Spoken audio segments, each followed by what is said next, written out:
Hi, Kevin here. Welcome. Success can be said as having the right people in the right place, doing the right things, and saying the right things at the right time. So now I got to ask you, Mr. Employer, Mrs. Business Owner, those of you that have an organization and have a health and safety committee, are you doing that? Or do you have the wrong people on your committee, or the wrong worker types?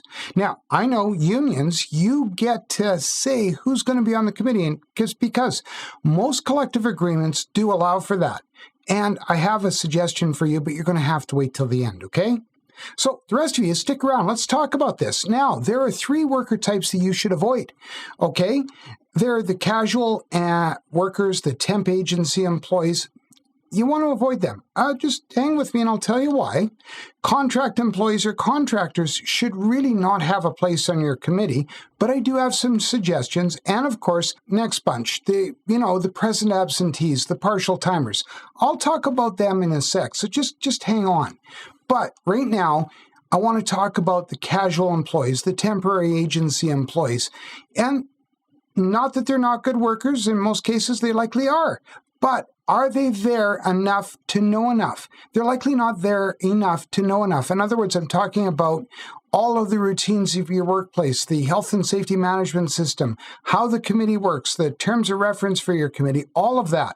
Are they there enough to gain enough knowledge? They're likely unfamiliar even with newer routines and latest changes. Often they have to be briefed in team huddles and group meetings and toolbox talks. And so realistically, can they bring good information and a good presence to the committee?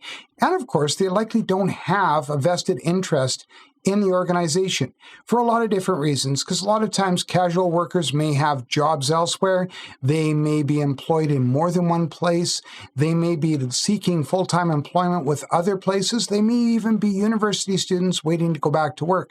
So do they have a long-term interest? The next thing you have to consider is contracts, contract employees, or contractors. There's a difference. But realistically, are these the folks that you want to have in your committee? Because you have to remember, their main concern is fulfilling the contract terms. That's what their main concern is. So they may have competing motivations, competing interests, and realistically, is their attention going to be at the committee level for the organization level? Their allegiances, or alliances, if you will, are always going to be with their parent company or their own contract terms and interests. So that's where their allegiances are going to lie. They're not going to necessarily be looking at the best interest for your organization. And when push comes to shove, they're always going to default to their own occupational health and safety management system or their own safety programs. Why? Because that's what they know. So you have to understand that there may be some confusion there. And really, do you want that on your health and safety committee? The next thing, and this is what I'm going to talk about, I promised you, is those absentee employees or the partial timers. I'm talking about the ones, that they sort of, the moment they get there, they check out, or they give you really 3 good hours of their time, and for the other 4.5 or 5 hours, it's, whatever. Doesn't do much, does he? Their attitudes, they showed up. Or you're having difficulty, they're basically the ones that you're performance managing. Do you want them on your committee? Is this the appropriate assignment? Okay, because they may have the same level of occupational health and safety management system familiarity as your casual or temporary employees. Okay, there's a reason for it. Are they going to bring that same work ethic and work motivation to the health and safety committee? And if they do, you're going to run into problems. You honestly will. Do you want that?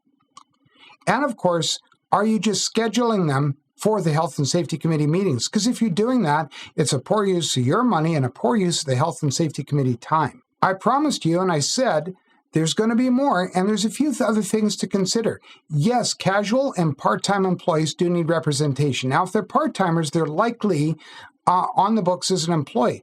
But if they're a casual, they're still under your health and safety program, or at least they should be if you're abiding by the legislation in most jurisdictions. So they're going to need representation. Same thing with the contractors. Depending on the extent that you have contractors or contract employees and you employ them, well, you may need some sort of contract representation. So there is a solution. You can consider someone that's ex officio, spelling mistake, ex officio status, or in reporting only positions. In other words, It's a member of your health and safety committee that doesn't vote, but brings concerns forward or how things relate to the casual employees and the contractors. Well, that's a great suggestion. So just a thought, just a consideration.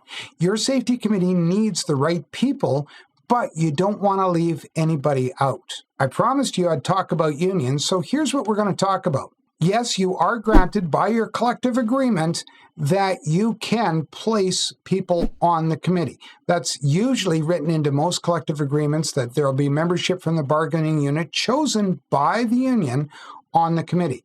But it's more than knowing the collective agreement. It's more than your collective agreement. It's about safety. So do these people also bring with them a good in-depth knowledge of your health and safety management system and the programs and safe work procedures of your workplace? So consider that. The other thing you need to consider is it's not necessarily about the union interest. It's about tact and diplomacy. So you have to reach an ends. What are the means to get to an end? And is it going to be something that's collegial and collaborative, or is it going to be adversarial? So put the right people in the right place, saying the right things and doing the right things. I can't stress it enough. In fact, Mr. or Mrs. Employer, you need to do this. Your health and safety committee is the lifeblood. They're the pulse of the health and safety culture in your workplace. They're really the best indicator, and they foster and help grow a good safety program.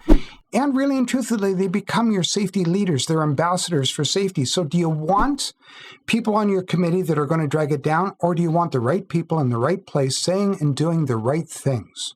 Now, if you're not sure about health and safety committees and everything that goes into them, I suggest you have a look at this playlist right up here and have a look at those videos. But until we see each other again, and I really hope we do, don't just think about safety, don't just talk about safety, but be a safety leader, be an influencer, and provoke safety.